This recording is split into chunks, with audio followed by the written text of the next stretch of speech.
مسلمانوں کو ایسے ڈرامے دکھائے جاتے ہیں کہ جس کے اندر گھر جو ہے وہ توڑنے کی کوشش کی جاتی ہے. بیوی جو ہے اس کا ایسا کردار پیش کیا جاتا ہے ڈراموں کے اندر کہ بیوی شوہر کی نافرمانی کرتی ہے.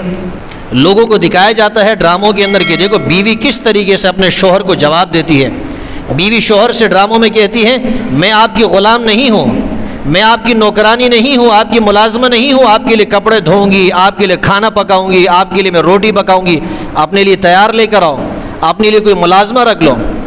لیکن اگر شوہر اسی بیوی کو طلاق دے دیں اور پھر اس سے کوئی شادی کرنے والا نہ ہو, ہوتا بھی نہیں ہے. طلاق یافتہ عورتوں سے یا جس کی عمر تھوڑی سی نکل جائے اس سے کون شادی کرتا ہے؟ پھر ہوتا یہ ہے وہ فیکٹریوں کے اندر ملازمتیں کرتی ہے, پھر 20 آدمیوں کو کھانا پکانے کے لیے تیار ہوتی ہے لیکن ایک خاوند کا کھانا پکانے کے لیے تیار نہیں ہوتی. فیکٹری کے اندر صبح 8 بجے سے لے کر رات کو 8-9 بجے تک کام کرے گی, آنے جانے کی مشقت الگ اور اپنے بوس کی باتیں سننا الگ, لیکن اپنی شوہر کی ایک بات اس کو برداشت نہیں ہوتی. شوہر کے لیے کھانا نہیں پکا سکتی, شوہر کے کپڑے نہیں دھو سکتی.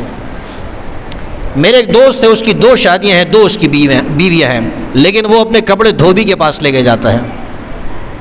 مجھے افسوس ہوتا ہے, میں اس کو دیکھتا ہوں, حیرت ہوتی ہے کہ 2 بیویاں ہیں اور وہ کپڑے دھوبی کے پاس لے کے جاتا ہے.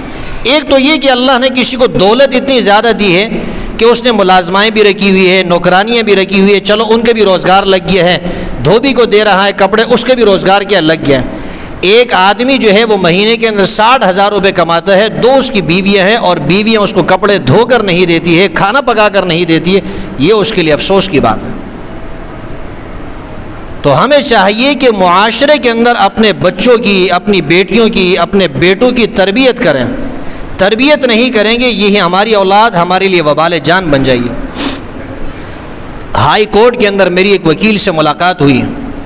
وکیل مجھ سے کہنے لگا مولانا صاحب ایک لڑکی میرے پاس آئی اور اس لڑکی نے کہا کہ میرے لیے خلا کا کیس آپ دائر کیجئے. وکیل کہنے لگا, میں نے اس سے پوچھا کہ وجہ کیا ہے, آپ کیوں خلا لینا چاہتی ہیں؟ وہ لڑکی کہنے لگی میں نے اپنے شوہر سے کہا کہ مجھے آج برگر کھانے کی طلب ہے, آج دل کر رہا ہے کہ میں برگر کھاؤں. شوہر نے کہا کہ میرے پاس تو آپ کو برگر کھلانے کے لیے پیسے نہیں ہیں. تو میں نے شوہر سے کہا آپ کے پاس برگر کھلانے کے لیے پیسہ نہیں ہے تو بس میرا اور آپ کا راستہ جدا جدا ہے, مجھے طلاق دے دو. شوہر نے کہا طلاق تو میں نہیں دوں گا, تو میں آپ کے پاس آئی ہوں کہ آپ خلا کا کیس دائر کیجئے تاکہ میرا شوہر جو ہے اس سے میری جان چھوٹ جائے. آپ یقین کیجئے وہ وکیل مجھ سے کہنے لگا کہ میں نے اس عورت سے کہا کہ میں آپ کو 3 برگر کھلاتا ہوں لیکن خدا کے لیے آپ اپنے شوہر سے خلا مت لیں, آپ اپنے گھر برباد مت کریں. ایک وکیل کو اتنی سمجھ ہے, وہ یہ سمجھتا ہے کہ یہ لڑکی اپنا گھر برباد کر رہی ہے, لیکن ہماری بچیوں کو اس چیز کی سمجھ نہیں ہے, معمولی بات پہ.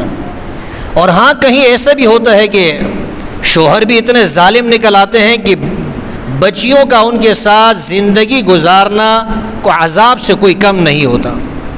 ایسے واقعات بھی ہیں, افراط اور تفرید ہے دونوں طرف. کہیں تو لڑکیوں کی طرف سے زیادتی ہے اور کہیں جو ہے خاوند کی طرف سے جو ہے زیادتی ہوتی ہے. معاشرے کے اندر یہ دونوں چیزیں ہمیں نظر آتی ہیں.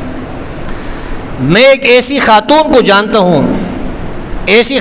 جانتا ہوں کہ 20 سال ہو گئے ہیں, 20 سال سے اس کا شوہر اس پر ظلم کر رہا ہے, اس کا نان نفقہ اس کو نہیں دے رہا.